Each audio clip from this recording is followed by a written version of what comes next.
तो स्टूडेंट्स हम लोग पढ़ रहे थे हाइड्रोकार्बन्स, और हाइड्रोकार्बन्स में एल्केन की प्रिपरेशन पढ़ रहे थे। एल्केन की प्रिपरेशन में क्या पढ़ चुके थे? वुड्स रिएक्शन पढ़ चुके थे, और क्या पढ़ लिया था? हाँ, वुड्स रिएक्शन पूरा हम लोगों ने पूरा कंप्लीट कर लिया था। अब उसके बाद बेटा वुड्स रिएक्शन से रिलेटेड एक चीज़ है, उसके आगे कंटिन्यू करते हैं। उसके बाद अगली रिएक्शन में ले रहा हूँ कोरे हाउस रिएक्शन। एल्केन फॉर्म करने की मैं रिएक्शन ले रहा हूँ कोरे हाउस रिएक्शन। कोरे हाउस रिएक्शन ये साइंटिस्ट नेम पर है। अब ये भी बताएंगे कि कोरे हाउस रिएक्शन वुड्स रिएक्शन से क्यों बेटर है। इसमें आप करेंगे क्या? एक एल्काइल हैलाइड का मॉलिक्यूल लीजिए, और दूसरा बेटा एक आर्गेनोमेटेलिक टाइप का कंपाउंड लेते हैं, R2CuLi। आर्गेनोमेटेलिक कंपाउंड समझते हो, जिसमें कार्बन किसी मेटल से डायरेक्ट जुड़ा होता है। ये तुमको कोऑर्डिनेशन केमिस्ट्री में पढ़ाया जाएगा कि हमारे लेक्चर देखना, तो उसमें आपको मिलेगा। उसमें 3 तरह के आर्गेनोमेटेलिक कंपाउंड है, सिग्मा बॉन्डेड, पाई bonded, sigma plus pi bonded, metal carbonyls जिन्हें बोलते हैं। R2 मतलब एल्किल ग्रुप कार्बन होगा, CuLi है। अब आपको बेटा ये पता है ये पार्ट क्या होगा इसका पॉजिटिव, ये पार्ट क्या होगा नेगेटिव। इस R2CuLi को हम लोग एक और नाम देते हैं बेटा, गिल-मेंस रिएजेंट भी कहते हैं। क्या समझे? R2CuLi को गिल-मेंस रिएजेंट भी कहा जाता है। कैसे बनता है वो बाद में देख लेंगे हम लोग। पहले हम लोग एल्काइल हैलाइड के रिएक्शन लिथियम से कराएंगे, RLi बन जाएगा, कॉपर डाल देंगे, R2CuLi बन जाएगा। खैर, ये गिल-मेंस रिएजेंट बना। और अब आपको पता है क्या है, ये क्या है? एल्काइल हैलाइड का एल्काइल ग्रुप है R-। ये बेटा R- है। R- क्या हुआ? न्यूक्लियोफाइल। ये न्यूक्लियोफाइल जाएगा एल्काइल हैलाइड से हैलोजन को रिप्लेस करेगा। कौन सी रिएक्शन होगी? SN2 रिएक्शन कराएगा, और एल्काइल हैलाइड से एक R+ लेगा, ये खुद R- है। इससे क्या बन जाएगा? RR। चलो एक काम करते हैं, इसे गिल-मेंस रिएजेंट के एल्किल ग्रुप को R- मान ले रहे हैं। तो एक एल्किल ग्रुप आपको यहाँ से लाना R- वाला, और एक एल्किल ग्रुप आपको एल्काइल हैलाइड से लेना है, एल्केन बन जाएगा। बहुत ही आसान। ये SN2 रिएक्शन है। अब सवाल उठता है, ये जो एल्काइल हैलाइड लिया है वो कैसा होना चाहिए? ये जो बेटा एल्काइल हैलाइड लिया, या तो ये प्राइमरी होना चाहिए या फिर ये सेकेंडरी होना चाहिए। और गिल-मेंस रिएजेंट का ये जो एल्किल ग्रुप है वो आप प्राइमरी भी ले सकते हो, सेकेंडरी भी ले सकते हो, टर्सरी भी ले सकते हो, या इनके अलावा भी कोई ले सकते हो। कोई और भी एल्किल ग्रुप लिया जा सकता है, ऐसा नहीं है ना, कोई भी ले सकते हो यहाँ पर। लेकिन इसमें कंडीशन है कि प्राइमरी एल्काइल हैलाइड में, पहली बात तो यहाँ हैलोजन में फ्लोरीन का इस्तेमाल नहीं किया था, तुम्हें पता होना चाहिए। एल्काइल हैलाइड जो लेते हैं उसमें क्लोरीन, ब्रोमीन, आयोडीन लेते हैं, क्योंकि एल्काइल जो फ्लोराइड लोगे उसका बॉन्ड इतना स्ट्रांग होगा कि उसे हटाना मुश्किल काम होगा, है ना। इसलिए आपको क्या करना है, एल्काइल हैलाइड का जो हैलोजन है, एल्किल ग्रुप है, वो प्राइमरी या सेकेंडरी रखना है, और उसका तो एल्किल ग्रुप जो मन चाहे वो आप ले सकते हो। आपको सिर्फ करना क्या है, गिल-मेंस रिएजेंट से एक एल्किल ग्रुप लाना है, अब एक एल्किल ग्रुप इसका लेना है, SN2 रिएक्शन करा के आपको एल्केन बना देना है। पहले कुछ एग्जाम्पल दिखाएं, फिर और आगे बात करते हैं। बात समझ में आई? मान लो बेटा, सपोज कर लिया मैंने एल्काइल हैलाइड लिया C2H5Cl, ठीक है ना, और हमने गिल-मेंस रिएजेंट लिया CH3 डाई मिथाइल लिथियम क्यूपरेट, ठीक है ना। डाई मिथाइल लिथियम कॉपर भी कह सकते हो। और ये इथाइल क्लोराइड, ये तो 1 डिग्री है ही अलग, ये भी प्राइमरी एल्किल ग्रुप है। CH3 को प्राइमरी बोलते हैं, या कई बार 0 ग्रुप भी, हमें 0 डिग्री भी बोल लेते हैं। अब आपको करना क्या, CH3 माइनस लाना है, एक C2H5 यहाँ से लेना है, SN2 रिएक्शन कराते हुए ऐसे जोड़ देना है। ये क्या बन गया? प्रोपेन बन गया। वो भी बेटा प्योर स्टेट में बन गया। क्या आप वुड्स रिएक्शन से एल्केन कभी प्योर स्टेट में ऑड कार्बन का बना सकते थे? नेवर। ऑड कार्बन का एल्केन वुड्स रिएक्शन से आप बना ही नहीं सकते थे। वुड्स रिएक्शन से अगर ऑड कार्बन के एल्केन बनाना होता था तो हमें मिक्सचर का इस्तेमाल करना पड़ता था। अब अगर उस रिएक्शन से प्रोपेन बनाना है तो एक मालिक्यूल इथाइल क्लोराइड लेंगे, एक मालिक्यूल मिथाइल क्लोराइड लेंगे, ब्यूटेन भी बनेगा, एथेन भी बनेगा, प्रोपेन बनेगा। लेकिन इसमें प्योर स्टेट में प्रोपेन बना है तो Corey House reaction is better than Wurtz reaction because symmetrical and unsymmetrical both types of alkanes can be formed by this method. अब मान लिया आपने यहाँ पे क्या कर दिया यार, अब सपोज कर लो यहाँ पे ले लिया आपने C2H5Cl और इधर आपने ले लिया C2H5 होल ट्वाइस CuLi। अब जाहिर सी बात, एक इल्किल ग्रुप इसका लो इथाइल, एक इल्किल ग्रुप इसका लो, C2H5 ब्यूटेन बन गया। इसका मतलब है ये इवन कार्बन का बन गया, ये ऑड कार्बन का बन गया। तो इसलिए कोरेहाउस रिएक्शन को वुड्स रिएक्शन से बेटर माना जाता है। ये बात आपकी समझ में आ गई होगी। तुमने कहा सर हम इस एल्काइल हैलाइड को प्राइमरी ना लेकर के सेकेंडरी या टर्सरी लेंगे। अब थोड़ी प्रॉब्लम आने वाली है। क्या प्रॉब्लम आने वाली है वो मैं बताता हूँ। अगर आपने एल्काइल हैलाइड प्राइमरी के बजाय सेकेंडरी या टर्सरी ले लिया तो क्या प्रॉब्लम आती है, अभी आपके समझ में आने वाला है। मान लो बेटा आपने ये सेकेंडरी एल्काइल हैलाइड ले लिया,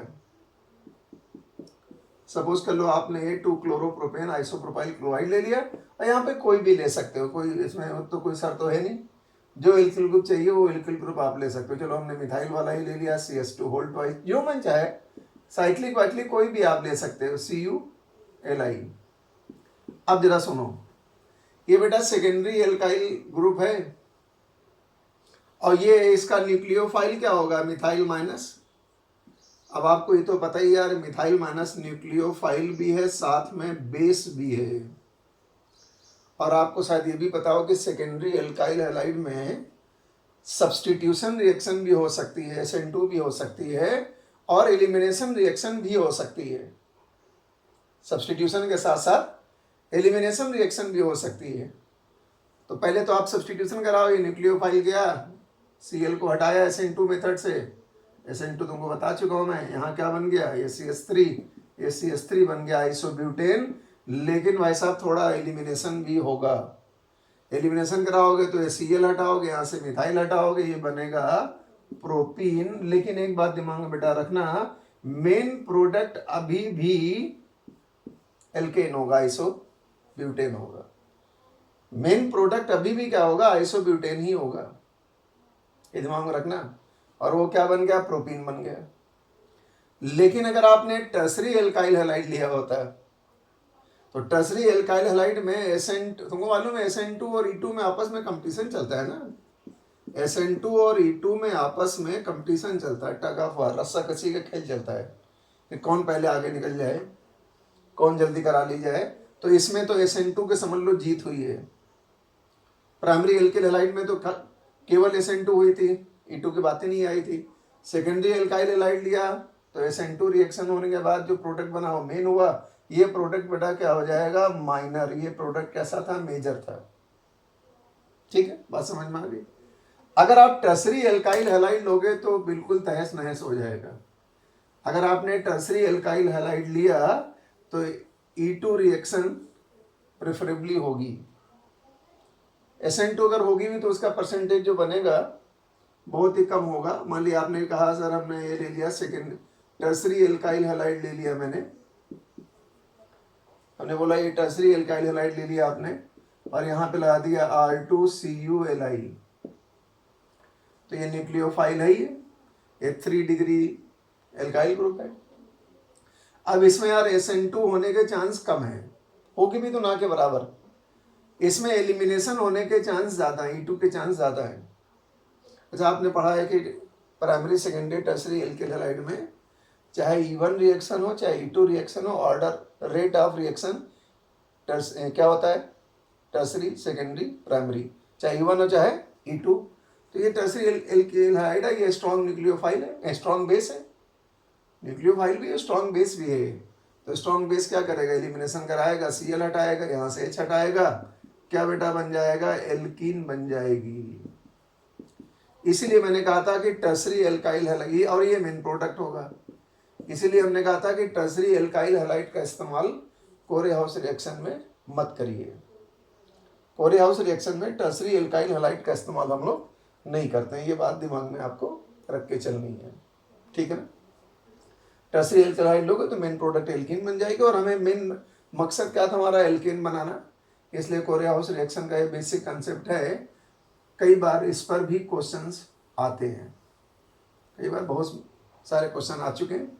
अब जरा बात करते हैं बेटा, कुछ ऐसे एग्जांपल लेते हैं, है ना। मान लिया आपने कहा सर हमने ऐसा एक मॉलिक्यूल लिया, कुछ भी ले सकते हो एल्किल हैलाइड, हमने CH2Cl लिया, ठीक है ना, और हमने ऐसा ले लिया, जैसे तुम्हारा मन चाहे वैसे ले सकते हो, तुम्हारी मर्जी है, हम इसमें कुछ नहीं कर रहे। आपने क्या किया, CuLi डाइसाइक्लोहेक्साइल लिथियम कॉपर ले लिया, ये भी गिलमैन्स रिएजेंट है। अब जाहिर सी बात है यार, इसका न्यूक्लियोफाइल तो यही होगा। अब इसका न्यूक्लियोफाइल यही होगा तो ये तो प्राइमरी एल्किल हैलाइड है, SN2 रिएक्शन होगी, और जो यहाँ पे प्रोडक्ट बनने वाला होगा, यहाँ से CH2 उठा लिया, एक रिंग यहाँ से उठा ली जो न्यूक्लियोफाइल थी, ऐसा प्रोडक्ट बन गया। नाम बता सकते हो इसे, IPC, इस कंपाउंड का IPC नेम ट्राई कर सकते हो, साइक्लोपेंटाइल साइक्लोहेक्साइल मेथेन। सही बोला गया कि गलत बोला गया भी बता दो। देखो, अगर दो रिंग के बीच में कार्बन आया तो हमेशा हम रिंग को क्या मानते हैं, साइड चेन। ये साइक्लोहेक्साइल है स्टार्टिंग फ्रॉम H, और ये साइक्लोपेंटाइल है स्टार्टिंग फ्रॉम P। साइक्लो तो कॉमन ही है ना, तो पहले बोलेंगे हेक्साइल, अल्फाबेटिकल ऑर्डर भी फॉलो करते हैं ना, तो साइक्लोहेक्साइल साइक्लोपेंटाइल, एक कार्बन से क्या बोलेंगे, मेथेन। साइक्लोहेक्साइल साइक्लोपेंटाइल हेक्सेन, मेथेन, एक कार्बन है बीच में ना, मेथेन, ये बन गया। तो जैसे भी कोरेहाउस रिएक्शन के क्वेश्चन आए वैसे आप कर सकते हो। आप खाली एक दिमाग में ये बात रखो कि यहाँ से तुम्हें क्या उठा लेना है, एक एल्किल ग्रुप RMG से, वो उससे गिलमैन्स रिएजेंट से, वो प्राइमरी सेकेंडरी टर्सरी कोई भी ले सकते हो, लेकिन यहाँ जो एल्काइल हैलाइड लेना है वो प्राइमरी और सेकेंडरी ले सकते हो। प्राइमरी लोगे तो बेस्ट रहेगा, ठीक है ना, ये बात दिमाग में रखना। अब कोरेहाउस रिएक्शन उड्स रिएक्शन से क्यों बेटर होती है, तो वो आप एक नोट लिख लेना, बाद में भूल भी जाओगे। Corey House reaction is better, reaction मतलब reaction is better than Wurtz reaction, is better than Wurtz reaction because symmetrical and unsymmetrical मतलब इवन कार्बन ऑड कार्बन है ना, symmetrical and unsymmetrical, both types of alkanes can be formed by this reaction। Note कर लीजिए आप। आज से पूछेगा कोरेहाउस reaction क्यों बेटर है, वो इसलिए क्योंकि इससे सिमेट्रिकल और अनसिमेट्रिकल एल्केन दोनों बना सकते हैं। ऑड कार्बन का बना सकते हो, इवन कार्बन का बना सकते हो, जबकि वुड्स रिएक्शन में प्योर स्टेट में आप इवन कार्बन का ही एल्केन बना सकते थे, इवन कार्बन का ही एल्केन उसमें बना सकते थे। ऑड कार्बन का एल्केन आप जब बनाते थे तो मिक्सर लेना पड़ता था, और जब मिक्सर लेते थे एल्किल हैलाइड का तो कई सारे एल्केन मिल जाते थे, अकेला कोई प्योर स्टेट में मिलता ही नहीं था। तो basically Wurtz reaction pure alkane के लिए ही होती है, सिमेट्रिकल एल्केन के लिए होती है, लेकिन यहाँ पर क्या है, सिमेट्रिकल अनसिमेट्रिकल सभी टाइप के। तो ये कोरेहाउस रिएक्शन है, SN2 इसकी मैकेनिज्म थी। और अगर टर्सरी एल्किल हैलाइड लोगे तो जाहिर सी बात है E2 भी हो जाएगा, सेकेंडरी एल्किल हैलाइड लोगे तो भी थोड़ा E2 होने के चांस रहेगा। ये तो बेटा कोरेहाउस रिएक्शन हुई। अब हम लोग नेक्स्ट जो टर्न पे बात करेंगे रिडक्शन के मेथड्स की, रिडक्शन के मेथड्स की बात करेंगे, या उसे आप हाइड्रोजनेशन भी कह सकते हो, ठीक है।